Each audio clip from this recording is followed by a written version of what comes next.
It's interesting to hear that you're sort of all at one, that you're happy with the forum, what's going on. A few questions for you. My interpretation of it, is Marts at a disadvantage, or can a farmer move their yearly herd tests? I've heard it said that you can go to when you'll be selling the stripper cow or whatever at the back end of the year. Generally, when you don't have your herd test within a year, you'll get a big envelope out of your herd restricted.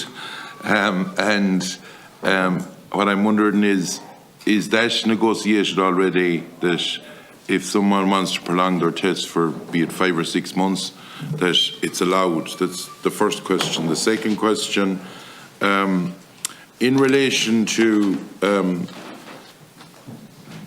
say animals that are, we'll say, purebred bulls or purebred heifers, there seems to be a big problem there with the price of them that farmers could get. What's the situation there now on that? And the third thing is in relation to farmers that would have a job, because a lot of small farms around the country that wouldn't be viable. And when the negotiations are going well, is this sorted at the moment that if a farmer went down in September, or October, or November, and they're working, that they get the hardship grant, I'd call it, maybe you have a different name for it. In relation to, I agree with you in relation that Quilcha and all these needs to come on board, but there's only one thing like we have to face up to, that Quilcha cover themselves with 2 or 3 rows of barbed wire. Sure, like, it's not worth a damn to a deer, they'll jump it, you know what I mean? Like, so is there any proposals that way? Fionnuala, you talked about fencing them out, and the might have came down to Leitrim. They're down in every part of the country now, to be quite frank about it. They're in one part of the country, I'd say, that there isn't deers in, and it's poisoned with them at the moment everywhere. And they're not the only cause. Not every deer has it, and I'm not saying that, but and the badger, is there an agreement at the moment? Generally, when a farmer goes down, and you all know this, that would have problems, or anyone that had problems with TB, you'll get the hit squad will come out and they'll be looking for sets, and they'll be out at the beginning and test into it. Like, you have to follow this up 6 months later and 12 months later. I have a case myself near me, and it's recording, and they don't follow it up to see, have they basically extinguished the problem. Just to know your views on that. Eddie, I was interested in your comments there, and I'd like to know what you all, and you talk about COVID, and you talk about the difference of living with it or whatever. Is there a case that if Plan A doesn't work, and I've known, like in parts, I think in the UK at times, tests were gone out to 4 years, my understanding, in certain places. Is there a case, or what's the problem? Everyone else are vaccinated against TB. Say when we're going to school, we got the shot. And I'm just wondering, what's the problem in vaccinating cattle if we're not getting on top of it? Because we're spending a lot of money and an awful lot of hardship for farmers every year. I want your thoughts on that.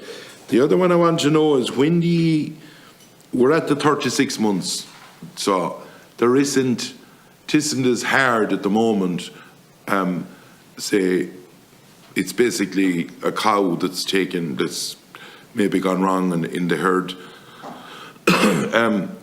or a bull or something that you'll be going with. But when is their plan? Or like, have you got any? Have they a sort of a decision made that they're not telling anyone that it's going to come back to 24 or it's going to come back to everything? And I find it hard to understand. Can a person buy the animal if they have a herd test inside 6 months, or has the person that's selling it to have the herd test inside the 6 months? I just can't get my head around that. And for the marts, do you think, like, it's one, are they at a disadvantage now? If you have a super cow, you can head off to the factory without having her tested, but you'll have to have this test, is my understanding, for if you're going to the marts. And if in the line of the forum, is there, say, you talked about the farmer paying X amount, and the farmer has paid to pay for the test, as Jackie has already outlined. Is there any new, are the department going to pay for all these tests that will have to be done extra, or is it the farmer that is going to be paid? That's all I have to say. Thanks very much. Okay, a comprehensive list of questions there for Fitzmaurice, so we'll give you 3 minutes each there to try and answer them there, please. Mr. Burke. Thanks very much, Chairman. And I think, to be fair, Deputy Fitzmaurice, I think your first question and your last question relates to the EU Animal Health Law pre-post movement test requirement. And agreed, it is complex. So I just take a little bit of time to go through that, Chairman, because I think it's important. 4 minutes, so. Thanks, Chairman. I used up the first minute getting the minute.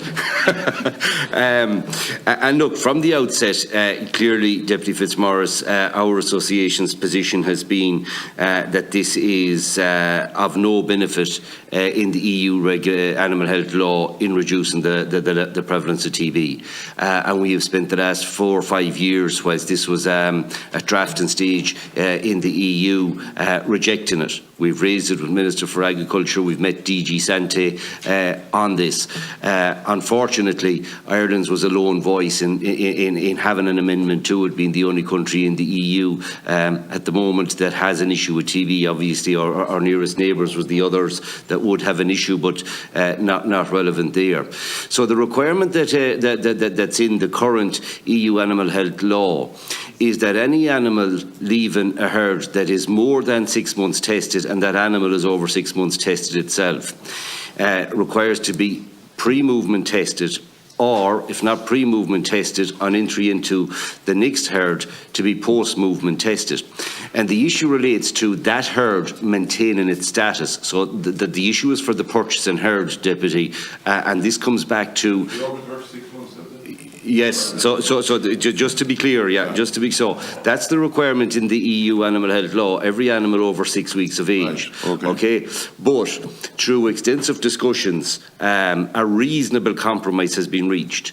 Because to put this in context, we trade 2.6 million animals odd over 6 weeks of age every year, farm to farm, through the marts.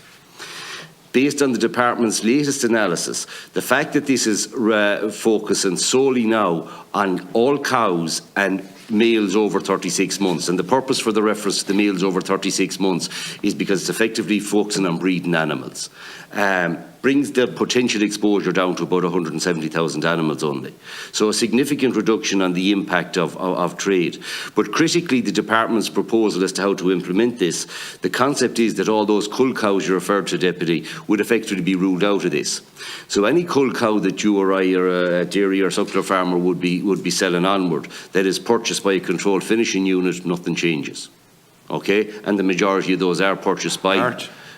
No, it's rolled to the mart, yes, exactly, no issue. Don't have to test them? No. Right. Okay, so cull cows being sold onward, the objective here is that they don't actually become eligible for a test or require a test, because it's a waste of money. These animals are going into a factory shortly. So the department's proposal in how this has been structured is that those animals, if they move into a controlled finishing unit, then there is no post-movement test requirement. The selling farmer... They're a feeding cow. Yeah, so there's two different, what I'm talking about here is the control. So if you're selling your cull cow onwards, then she goes on into a controlled finishing unit, she won't be tested. If she goes into a farm that isn't a controlled finishing unit but for finishing, there will be no major impact on the farm for 90 days, for 3 months. It'll be 3 months before the herd would be required to test. And if at any period in that 90 days that animal is slaughtered or tested, then you're back to normal. So effectively what this is focusing on is breeding cows. So cows that you will be buying to maintain in your herd for a period of time for breeding will require a test either on the farmer to rise onto, but most likely what the market will do will react to this, and farmers selling cows for breeding will have a pre-movement test on them.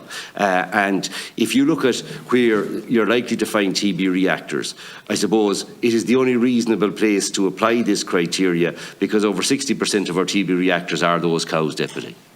So I think whilst none of us like this, certainly none of us like this, it is an example of some reasonable compromise reached through the IG to effectively minimise the impact on trade and particularly on competition.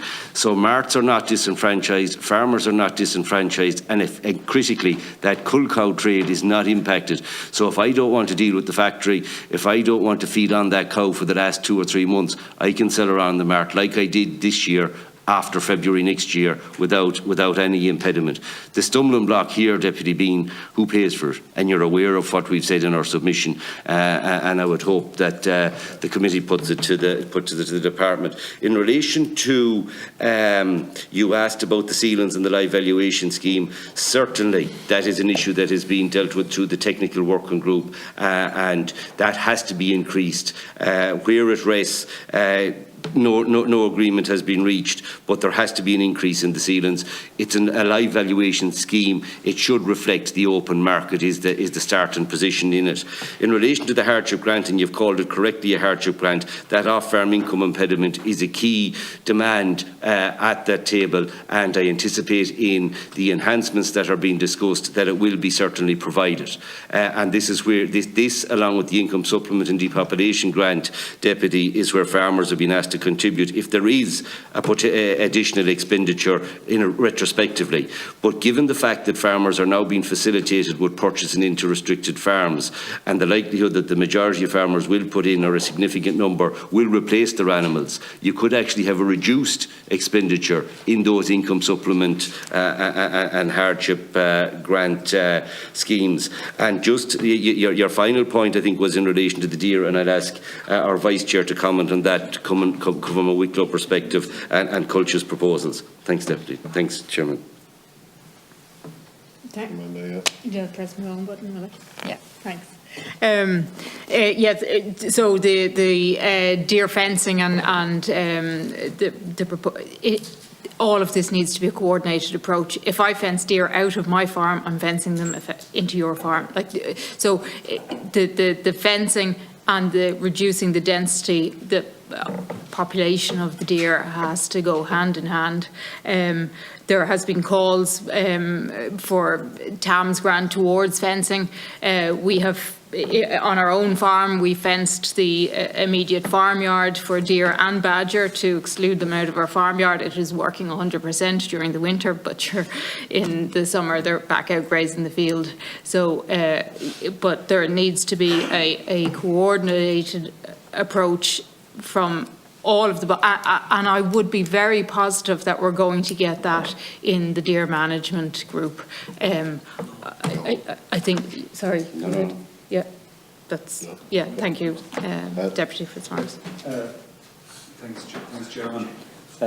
No, I suppose the first question that you asked there was, are at marts at a disadvantage? The mart may not be at a disadvantage, but the seller may be at a disadvantage in the mart, because the number of opportune purchasers at the ringside may have to consider the consequences if the animal hasn't been tested in the previous 6 months, because obviously you'd be confined to feedlots and, you know, that sort, or indeed a short-term finisher. So there are challenges associated with that, make no mistake about it. And, you know, it's not just confined to animals over 36 months and over. If you have a freshly calved heifer, 24, 25, 26, 27, 28, 29 months of age, and you bring her to the mart, the same criteria applies to her, whether she's a dairy or a suckler breed, where she has to be tested. So, you know, it's another layer of bureaucracy, and I said it here maybe the last night or the previous night, where farmers are going to find themselves inspected and penalised.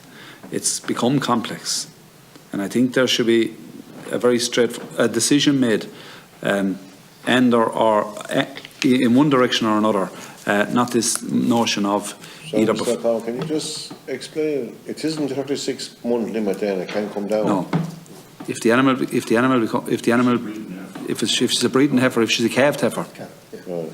yeah. So that changes the goalposts, and people will get cut out. When you overcomplex things, there's opportunity for inspections and. 24 months. They're going from one to the other always, isn't it true? It's a time for sale, Yeah. either before or after calving. And if they're pregnant, And they're under 36 months, they're okay. okay.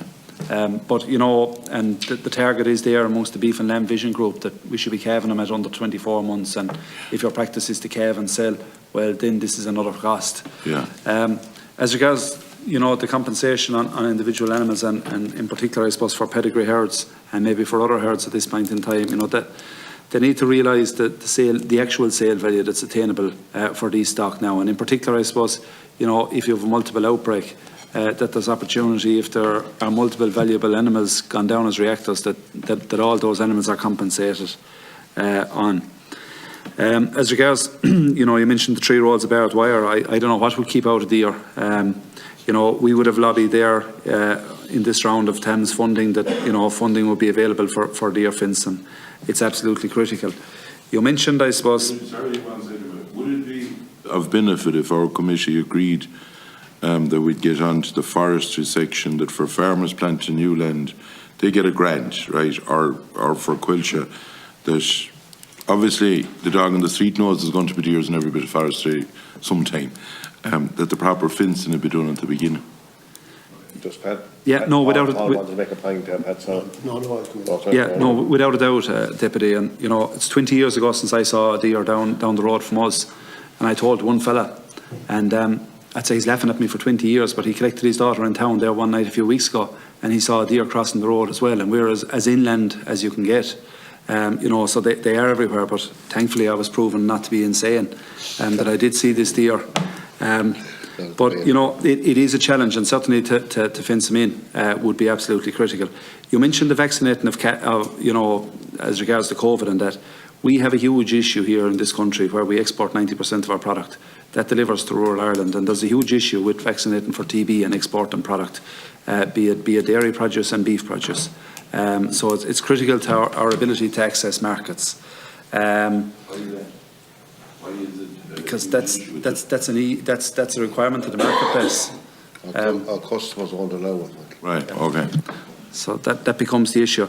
And, Tomas covered off there who pays for it. That's the critical issue as we move forward. There was an agreement a long time ago, nearly 2 decades ago, that we paid an annual herd test.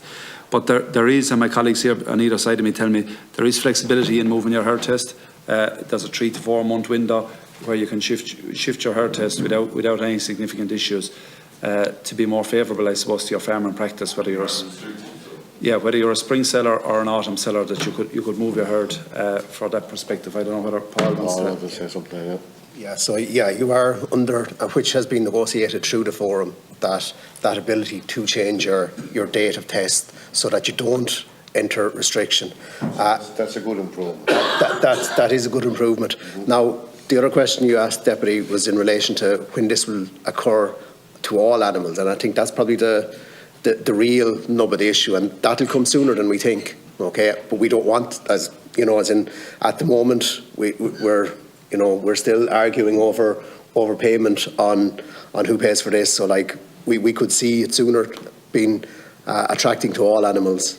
So that would be something that could face us sooner than we would believe. In terms of, you asked over the hardship grant and the off-farm limit, again, under the new proposals, it's actually proposed that the off-farm income limit would be removed. Okay, so that's something that again, another change through the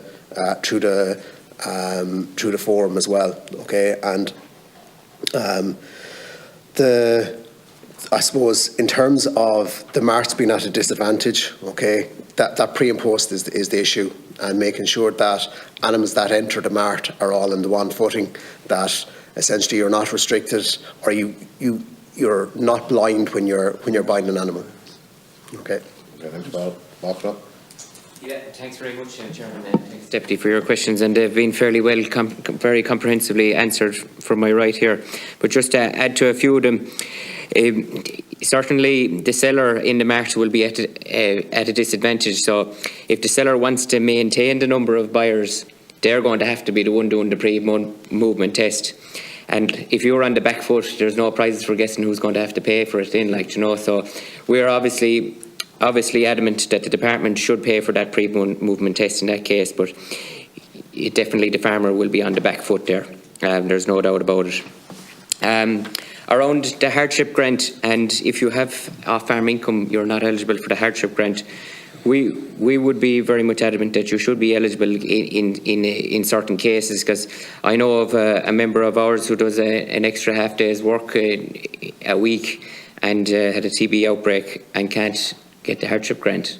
Do you know, like, you don't get paid that much for half a day's work, like, do you know. And in another case, then, if you're a suckler farmer, if you had a TB outbreak and a poor prices that year, you're going to be under serious pressure. Or in the dairyman's case, if you get a TB outbreak and you've an awful lot of your milk fixed, you're in a serious problem altogether. If you had an off-farm income, obviously, and that's some cases people do. Just from a deer perspective, there's a management group there. Under the badger culling, yes, from experience, you have to follow up. You're responsible for your own farm, and following up is very much important to do that. Around the vaccination for TB, obviously, we'd love if we could have moved the goalposts from a science-led point of view, but our markets don't allow it, as it won't fit the eradication laws. The pre and post movement testing has been explained. Just our only concern is that the implementation of new rules would lead to further implementation of more rules again. That if it was the case that all animals being moved had to be pre-movement tested, that probably wouldn't be too practical for someone who sells through the mart on a weekly or fortnightly basis. If you have store cattle or suckler weanlings or beef heifers, and if you're drafting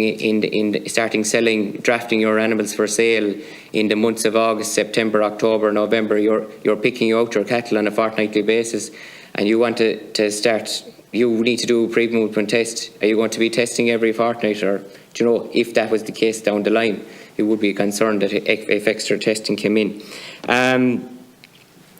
Just one point I suppose I would like to add is that the 6-week rule around the selling of calves, I'm not sure if it's of any benefit. During COVID, we could move that up to 120 days, and we've seen that it allowed for the spreading out for the sale of calves, which would suit all involved, including the buyers, as it would encourage for better quality calves being allowed for sale. It would allow for weaned calves to be sold easily, and for weaned calves to be bought, and it might be a solution to a few other issues. Thanks. Thank you. Eddie? Just, well, in terms of the question Deputy Fitzmaurice asked, I'm just saying that by 2030, we mightn't have made a whole lot more progress. I hope we have, but I think now is maybe the time that there should be some consideration given to what-if scenarios. As was said, vaccination is a problem at the moment and will likely continue to be a problem because international live export markets don't allow it. But in 2030, what will the situation be? Should we be looking at discussions at an international level about what are the requirements? Should we be looking at, and as the previous speaker said, calves under 120 days found an exemption. COVID did the world end, it didn't. Should we be testing any cattle under a year old, for example? What about the herds that have never had a reactor? What are we trying to achieve, I suppose, is a question. And this is just more from a philosophical point of view, but it's also with a view to, are we going to do another 70 years of this? So I don't, in my lifetime, recall any animal ever suffering or dying from TB on farm. It is a kind of a disease that is there because theoretically some animals will kill out with lesions. But what are we trying to achieve? Are we going to spend 100 million forever on testing cattle and, you know, causing immense difficulty for farmers who have reactors? If it has no issues in terms of the food chain, and if we had a scenario where, let's say, we found a different solution for live exports, could we have testing just for live exports but not for the rest of the herd? These are just, you know, these are just questions I think should be asked, not in the short term. We're not going to do anything wild in the short term, but we should have some space to consider what will we do in 2035 if we've made no more progress. I think we have to try and make progress on deer and wildlife, but after that, are we going to stay testing cattle forever, even though there are no food chain implications? I think that needs to be a discussion. It needs to be an international discussion as well. And is there an easier way of solving it? If 5% of the herd is live exported, do we test them and leave the rest of the farmers alone? I don't know. I think these things need to be looked at. Hugh, do you want to say something about the pedigrees? Yeah, thanks, Eddie. Yes, I want to follow on the pedigrees, and thanks Michael Fitzmaurice there for the question. We've dealt a lot of these issues there in the last while, and in frustration there with the valuation system through the marts, and them going out and coming back with reports on this great work that was done, and still with a ceiling of 3,000, and we know where commercial cattle is today in excess of it. And I seen there where a 3,620 was given for a Simmental, or for a in-cap or a calved suckler animal the other night, not too far from us in a local mart. So on the pedigrees there, 5,000 was the stock bull. But stock bull now at the present time, if that animal goes, it has to be replaced. And then you were taking 4,000 or 3,000. So we're pushed there to get this increased, to get the ceiling actually removed. They came back with a proposal there to give us 5,000 on the pedigree cows. We put it to them that we wanted on spring and heifers, in-calf heifers, but they're the same, but they're highly valued. 5,000 in today's world is sort of an average price or thereabouts in the pedigree system. And we've dealt with numerous farms, and in one case there in excess of 20,000, and there's others there 10,000, have lost that much money on top of the ceiling price without having other cattle, the other bulls to sell. They're ready for sale. They're in that business every year selling. They lived off the land. They had no other employment, and this is in a lot of cases with the pedigrees because they do it exceptionally well. And due to that, then those bulls maybe sold at a loss of 1,800 and 2,000 in the factories, and what the market value was in the pedigree sales. This has not been accounted for, and this has to be moved up forward. Now, 5,000, I know it's a welcome, yes, it's a move forward, but it's not practical with what we're seeing out there every day in the sales rings, and it has been over the last number of years.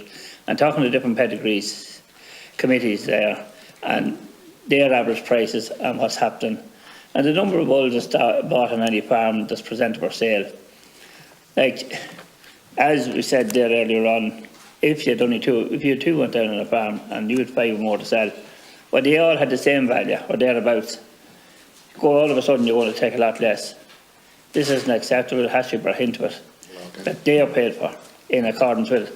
So we need it there on the pedigree animals, both for in-calf heifers, cows, and the bulls across the board.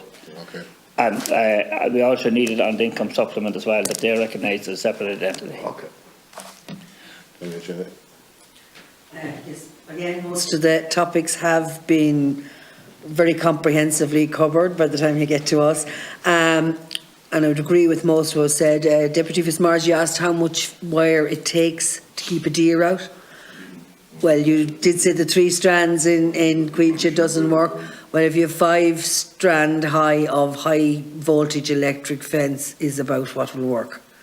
And that's what's on our farm at the moment, and it's the only thing that has worked for the last while. The vaccination of the badgers, it's hit and miss.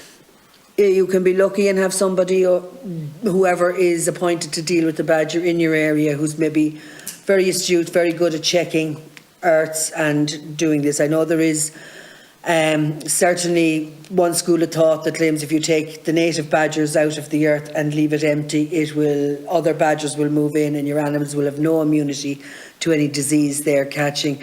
One instance on our own farm, there was an empty earth on land next door to us. There was clear felling of forestry being done. The correct due diligence wasn't done, and I'm not blaming the people actually cutting the trees, but the area where there was an earth was not marked off, and they're all mapped, they know where they are, but the person from wildlife who was dealing with the forestry didn't keep the recommended perimeter around the earth, and those badgers, the tracks were seen, they moved to us, and we had an outbreak shortly after this, the last one we had.